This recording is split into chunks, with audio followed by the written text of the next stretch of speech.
नमस्कार, आप देख रहे हैं जनमत की पुकार न्यूज और मैं आर.के. जायसवाल। आइए खबरों पर नजर डालते हैं।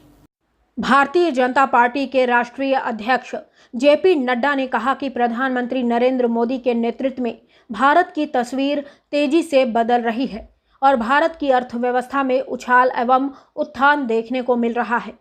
नई दिल्ली स्थित पार्टी कार्यालय में पंडित दीनदयाल उपाध्याय की जन्म जयंती पर आयोजित श्रद्धांजलि कार्यक्रम में मीडिया से बातचीत करते हुए जेपी नड्डा ने कहा कि नरेंद्र मोदी सरकार के कार्यकाल में भारत तेजी से विकास कर रहा है, भारत की तस्वीर बदल रही है और देश की आर्थिक स्थिति में भी उछाल देखने को मिल रहा है। नई दिल्ली ब्यूरो रिपोर्ट। आज हम सब लोग स्वर्गीय पंडित दीनदयाल उपाध्याय जी की 105वीं जन्म जयंती मना रहे हैं। हम सब जानते हैं कि भारतीय जनसंघ की स्थापना और भारतीय जनसंघ के विचारधारा को प्रतिपादित करते हुए एक राष्ट्रीय राजनीतिक दल के रूप में स्थापित करने में और आज जो दुनिया की सबसे बड़ी राजनीतिक दल के रूप में उभर करके भारतीय जनता पार्टी आई है, उसके नींव को रखने वाले हमारे पंडित दीनदयाल उपाध्याय जी थे। हम सब लोग जानते हैं कि जब जनसंघ की स्थापना हुई एक राजनीतिक दल के रूप में, तो वह उसके प्रथम महामंत्री के रूप में उन्होंने काम किया। जहां तक पंडित दीनदयाल उपाध्याय जी के व्यक्तित्व का सवाल है, एक बहुत ही उत्तम कोटि के विद्यार्थी, विद्या में पारंगत, समाज के प्रति संवेदनशील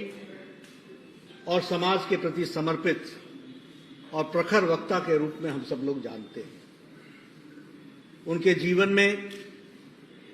बहुत ही कठिनाई के साथ अपना जीवन यापन करते हुए और परिवार का प्यार पाते हुए उन्होंने शिक्षा ली और एक उच्च कोटि के विद्यार्थी के रूप में वो आगे आए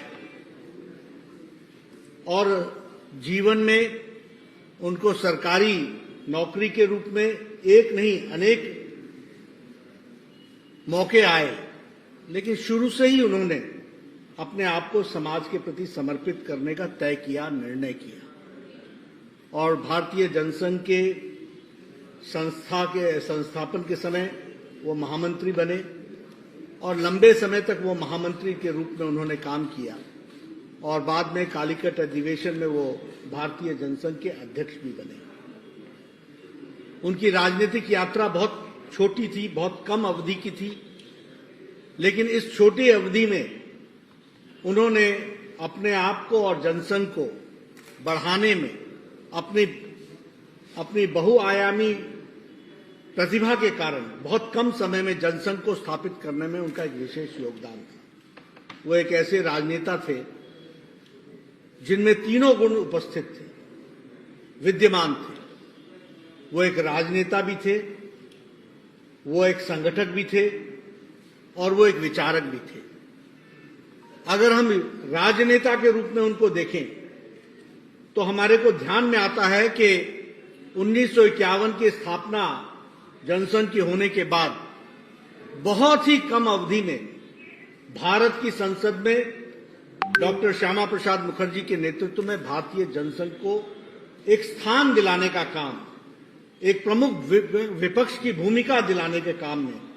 उनका एक बहुत बड़ा योगदान था। अगर हम संगठक के रूप में उनको देखें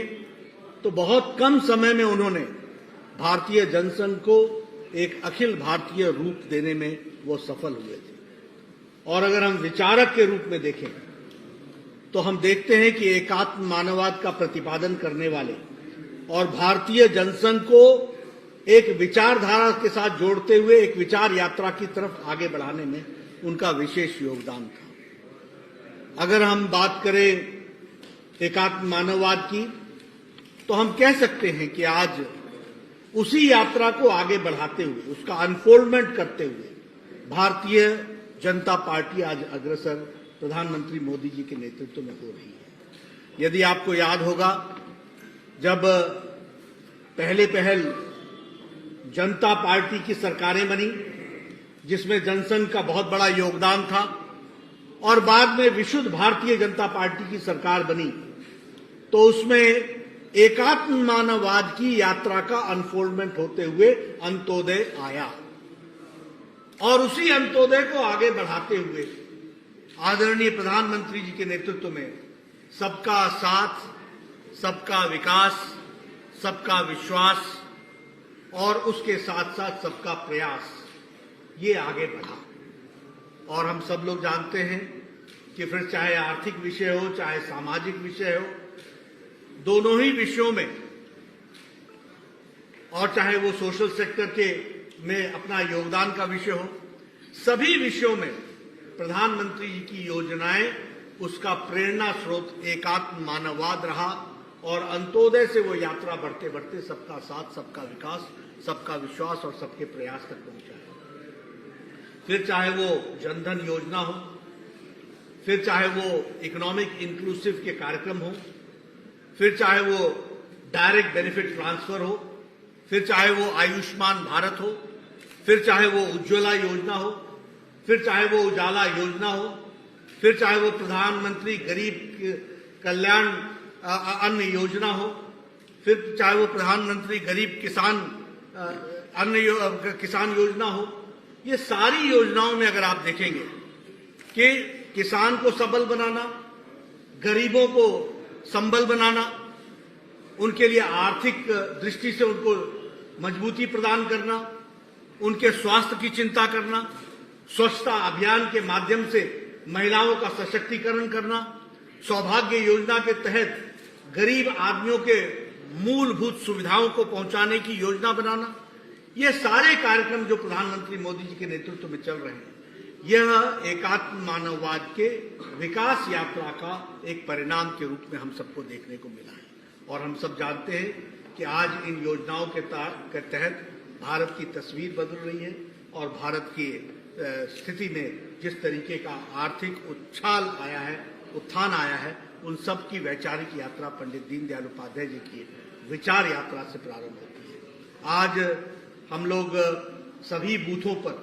उनका कार्यक्रम कर रहे हैं, और इन बूथों के माध्यम से, जिनकी संख्या है 10,40,000 बूथों पर यह कार्यक्रम हो रहा है, और उनको हम याद करके, उनके कार्यक्रम करके एक वैचारिक दृष्टि से हमको ताकत मिले, हमारे कार्यकर्ताओं को ताकत मिले, और उस स्पष्टता के साथ हम समाज की सेवा में प्रधानमंत्री मोदी जी के नेतृत्व में आगे बढ़ें, और देश को एक सबल राष्ट्र के रूप में हम आगे बढ़ाने में अपना योगदान करें। इस कामना के साथ आज 105वीं जयंती भारतीय जनता पार्टी के करोड़ों कार्यकर्ता अपने अपने सभी बूथों पर मना रहे हैं।